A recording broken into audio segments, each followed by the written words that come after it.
welcome back to my channel, or welcome to my channel if you're new. My name is Kristen, and today we are going to talk about my very late June wrap-up, as well as a mid-year update, just a kind of overview of where we stand with the stats right now, before the month of July is over and we are well into August. This week's video, shocker, is actually going to be book related. We are done with the travel vlogs for now, so we are going to dive back in to the world of books for this week's video. And I'm gonna spoil a little bit right now. It's not going great.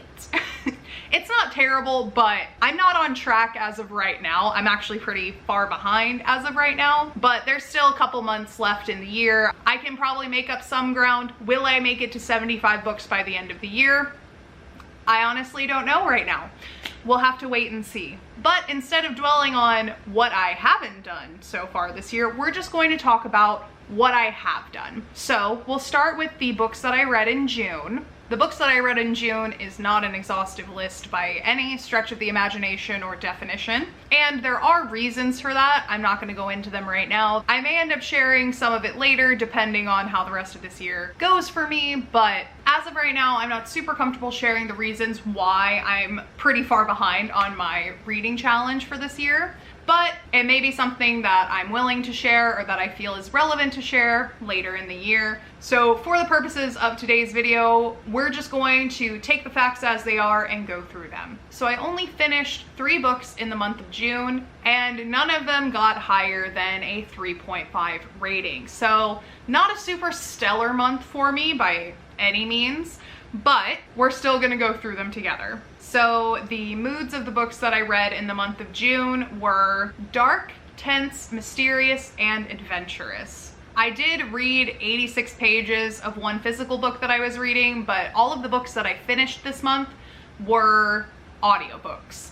As far as the pace of the books that I read this month, I had 33% were fast-paced books and 67% were medium-paced books. The lengths of the audiobooks that I listened to this month were 67% of the books that I read this month were under 8 hours in length, and 33% were between 8 hours and 15 hours and 59 minutes. They were all fiction books. I didn't read a single nonfiction book in the month of June. And all 3 of the books that I read were categorized as mysteries, 2 of them as classics, 2 of them as crime, and 1 as a thriller. So as I mentioned, I had 2 books that I rated 3 stars this month, and they were both Agatha Christie books. The first one was the 3-act tragedy, and the second one was Death in the Clouds. And I rated them 3 stars, not because I didn't like them. I thought they were fun, I thought it was a good whodunit, but they weren't on par with the other Agatha Christie books that I have rated higher, as I'm sure is probably discernible solely from the fact that these are not 2 of the titles that you automatically recognize from Christie. So the 3-act tragedy centers around these mysterious deaths that are caused by nicotine poisoning. There is a dinner party where the 13th guest at the dinner party dies after drinking a cocktail, and there is no trace of any poisons in the cocktail glass, in the food, anything like that. Then there is another death that is also committed with nicotine, and these 2 crimes are seemingly unrelated, but lo and behold, they are, and we get to follow Poirot as he runs around trying to figure out who murdered these people with nicotine, which I thought was an interesting method of poisoning, in my opinion. Maybe it's because these were written in the 30s. Maybe that was a common thing to poison people with back then, but I didn't realize, I guess, that you could poison someone with nicotine. I mean, by the principle of toxicology, I guess you could get poisoned with pretty much anything in the right amount, but I just didn't think of nicotine as a possible poisoning, you know? In books like this, they usually use like strychnine or cyanide, you know, things like that, but nicotine was a fun twist, I guess. I mean, fun enough for me to remember it. I didn't even read that in the synopsis. I had to read the synopsis to remember most of the other plot points, but I remember the nicotine part. And then Death in the Clouds, I do think was a bit more interesting of a plot than 3-act tragedy, mostly because the crime takes place on an airplane. So it truly is like a death happening in a locked room, except the room is like thousands of feet above the ground. So essentially what happens in this book is that there is this group of passengers on this flight from, I forget where, but somewhere in France, going to Croydon Airport, which I also think is funny because that airport does not exist anymore. And I actually watched a whole YouTube video about like the different London airports that used to be there, but I digress. Anyways, so this group flies from France to London, and on the flight, one of the passengers dies. And it is immediately discovered that they were struck with a poisoned dart from a blowpipe. Of all things, a blowpipe. And the blowpipe was stashed in, you guessed it, Hercule Poirot's seat. Basically kind of trying to frame him for the murder. And this was an interesting whodunit because there were a lot of people who had certain motives to want this person dead. She was kind of like a 1930s loan shark where, you know, these wealthy people who keep up appearances as being wealthy really don't have any money. She has loaned them money, so there are people that owe her for the loans that they have taken out with her. There are like estranged family members who have a motive to have her murdered because then they come into an inheritance. There are people with personal grudges, and they are all on this plane together.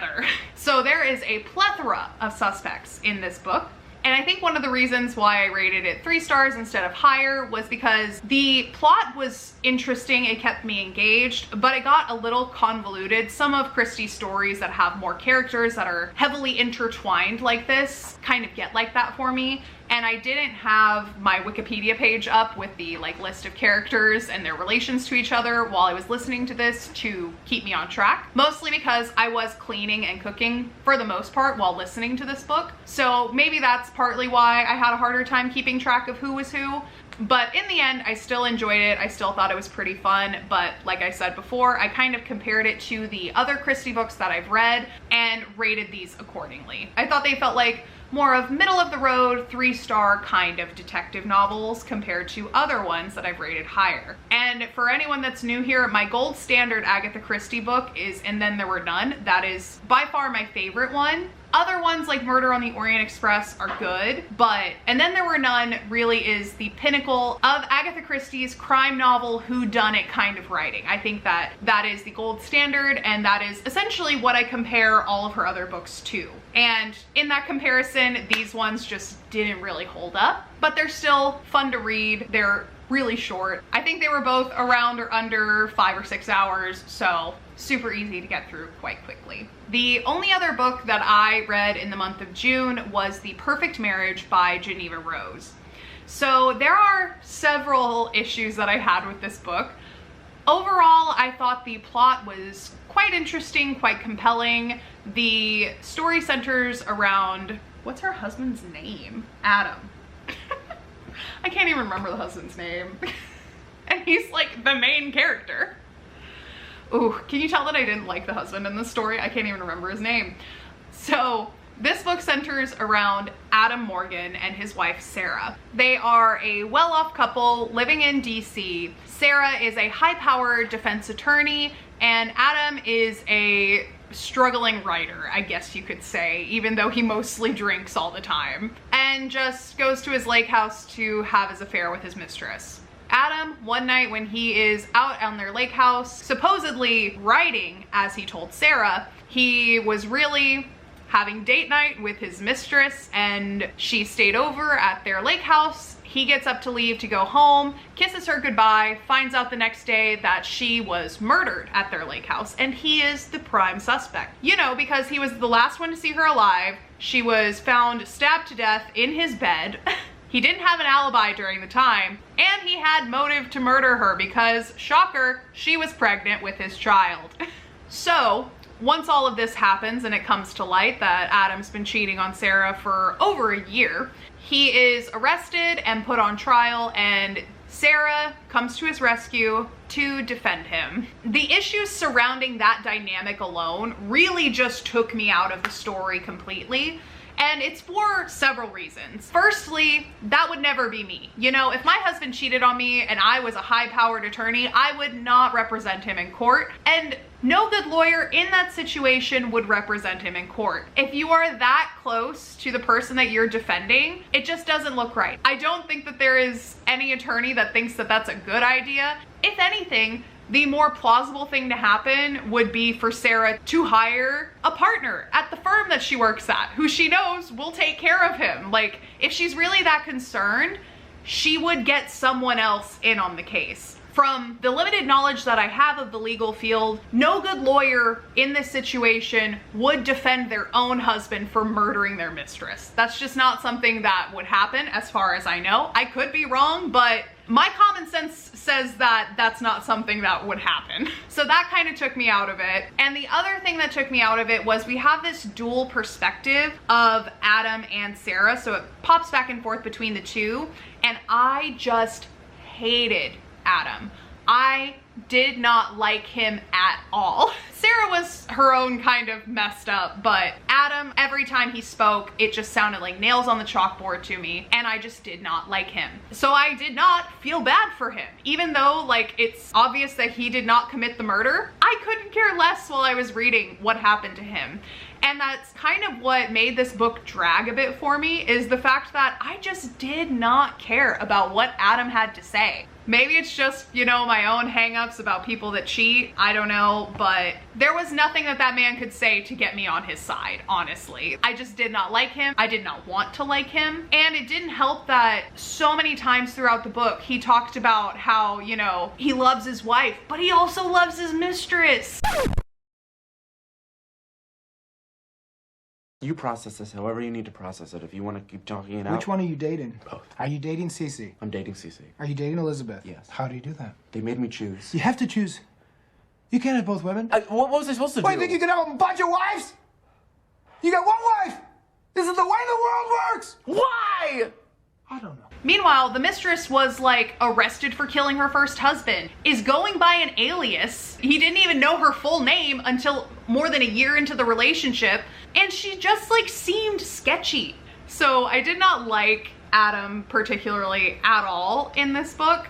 So it made it hard for me to have sympathy for him, especially when he started keeping things from his lawyer/wife, which also exacerbated the whole like you don't defend your own family kind of thing, because then when she found out more details about his relationship with his mistress, she would get mad and then she would yell at him. And it's like, okay, if you can't treat this case as if you're an unbiased third party, you should not be representing this person in court. Like, I know that people are drawn to the fanfare of a dramatic court case and that kind of thing, and this really adds to that whole courtroom drama if it was something that were to happen in real life. But the thing is it wouldn't happen in real life. So those were my major plot qualms with the book. Aside from that, I just found the writing kind of stale, kind of boring. I wasn't engaged. This is arguably a really compelling and thrilling plot. Like, I was drawn in by the synopsis that I read. And it took me a while to finish this book. And I'm not entirely sure if that was 100% because of how much I disliked Adam, or because of the lack of believability in the actual court case, in, you know, Sarah being Adam's attorney and representing him for a murder trial, or if it was just the writing that I thought was really boring and repetitive. I guess it could have been a combination of all three, but this book was definitely not my favorite. I've read far better thriller crime novels before, and there were some things that were decent about it. The twist at the end, I definitely didn't see coming, and it was quite chilling, so I think that that kind of bumped it up to a 3.5 from a 3 for me personally. But in the end, I still don't think I would really, you know, recommend this if someone were to come to me asking for a thriller recommendation. This wouldn't be one that comes to mind very quickly. Okay, so that is it for the books that I read in June. So now we're just gonna do a little mid-year update and go through my overall stats for the year. I already kind of spoiled it by saying I'm not on track to hit 75 as of right now, but maybe that'll change later in this year. Maybe it won't. Who's to say? I can always lower the goal if it gets closer to the end of the year and I am still on this trajectory, but as of now, I'm just going to leave it as is and just read at my own pace when I feel like doing it, when I have some free time, and we'll see how far I can get. The one thing I don't want to do is put a bunch of pressure on myself to hit 75 books and just start reading for the sake of hitting those goals rather than reading because I enjoy it and I want to read something. I always want my reading goals to be things that I enjoy or things that I want to do. If I put too much pressure on myself to hit these numeric goals, then I'm not going to be enjoying the process anymore. And that's the most important thing to me, is that I enjoy reading. So if that means I have to lower my goal, that's what I'm gonna end up doing. But that's enough dilly-dallying. Let's go ahead and get into the actual stats so far this year. So for the overall reading goal, I am currently 10 books behind schedule. That is a lot. I'm not going to sit here and act like it's not a big deal. That is a sizable chunk of books. I'm not stressed out about hitting them though. We're halfway through the year and I've read 31 books. If I keep that pace up, then I will probably hit 60 books by the end of this year, and that is perfectly fine with me. 60 books is a lot of books, especially when I work full time, I do YouTube, I hang out with friends, you know, I have other hobbies. So I would be happy with 60 books in a year. Now my page goal is where you can really see how far behind I am. I did set a lofty page goal this year because I did want to make an effort to actually sit down and physically read books. The problem is the day job that I have can be quite mentally demanding, and sometimes I just don't have the brain power to sit down and physically read a book when I get home. Sometimes I just want to sit and watch a funny movie. Sometimes I just want to turn my brain off and just vibe, you know? So that being said, I am far behind on my page goal. I probably will have to lower that one significantly, but as it stands right now, I set my page goal at 10,000 pages, and I was doing okay with that for the first couple months of 2023, but I have since kind of fallen off. And I am now 3,203 pages behind on my page goal. So we'll see if I can make some of that up as the year goes on. I will be going on some more vacations and stuff, and we'll have some time off of work coming up as the holidays come in and stuff. So I'm sure I'll be doing some more physical reading during those times, but I'm not going to stress that much about it. And if I need to lower the page goal to something like 5,000 or 6,000, I'll do that. Even so, I've definitely read more physical books this year than I have in years past, so I'm taking it as a win either way that I have read over 2,000 pages this year.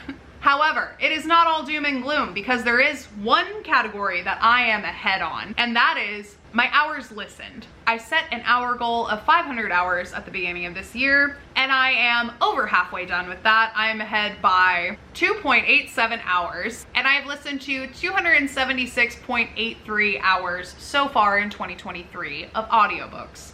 So that's at least something. I'm ahead on that one. That's gonna be my little win to keep me going as I try to start reading a bit more throughout the weeks. And lets me know that I'm not completely failing at my goals. And admittedly, I did set lofty goals at the beginning of the year with the full notion that I may not hit these goals. Another win that we can count is that my little mood pie chart looks way more colorful than it has in past years, for sure. So of the 31 books that I've read this year, the main categories are still mysterious, dark, tense, and emotional. Those are all of my thriller books, all my crime novels, those kinds of things. But we also have some new moods coming in this year that I have not had on my pie charts in years past. Those are lighthearted, funny, reflective, informative, adventurous, sad, inspiring, hopeful, and challenging. That's very nice to see that I'm broadening my literary horizons a little bit. As far as the pace of the books that I've read this year, I have had 39% fast-paced books, I've had 55% medium-paced books, and 6% slow-paced books. Of the physical books that I have read this year, about 17% were under 300 pages, and 83% were between 300 pages and 499 pages. So the physical books that I've been gravitating to have been around that 300, 350 page mark. So decent sized books, but not really super thick books or anything like that. And for the audiobooks, I've had 20% of the audiobooks that I've listened to so far this year under the 8-hour mark. I've had 68% between 8 hours and 15 hours and 59 minutes. And then I've had 12% that are over 16 hours. So once again, really gravitating towards those middle pace audiobooks. And unlike the physical books, we do have a little bit more in the longer categories. Fiction versus nonfiction. This is another one that has changed a bit in years past. I have not read any nonfiction books, at least not ones that I've tracked as part of my reading goals. And so far this year, I have read 6% nonfiction books and 94% fiction books. And of all of the books that I've read so far this year, 19% have been print books and 81% have been audiobooks. That's pretty close to the split that I wanted going into this year. I was thinking around 75% audiobooks, 25% physical books. And we're pretty close to that, so I'm happy with that. My most read authors have been Megan Miranda, which if you've been around, you know my feelings on Megan Miranda books. Quantity does not mean she's my favorite, I'll just say that. Then we have 3 Agatha Christie books, and I have read 2 Alice Feeney books so far this year. And lastly, and the place that I see the most dramatic change from years past, is the genre breakdown. I have way more genres listed than I have in the past. Even though most of them are still thrillers and mysteries, there are other ones in there now too. We now also have some romances, some contemporary, some classic, some literary, some horror, crime, historical, fantasy books, some gender-related books, speculative fiction, whatever that means, LGBTQIA+, memoirs, and essays. So definitely broadening our horizons in that sense as well. So overall, it's kind of a mixed bag. There are some good things that I'm seeing in my breakdown, and there are some things that I could definitely improve on. But overall, I'm pretty happy with where I am so far, and I can't wait to see what my stats look like at the end of the year. Thank you guys so much for joining me today. I hope that you guys liked this video. If you did, go ahead and leave a like down below. Subscribe while you're down there. I put out new videos every Saturday around noon Central Standard Time, sometimes a little later, but always posting on Saturdays. That is the constant. I hope you guys have a wonderful day wherever you are in the world, and I will see you guys in the next video. Bye!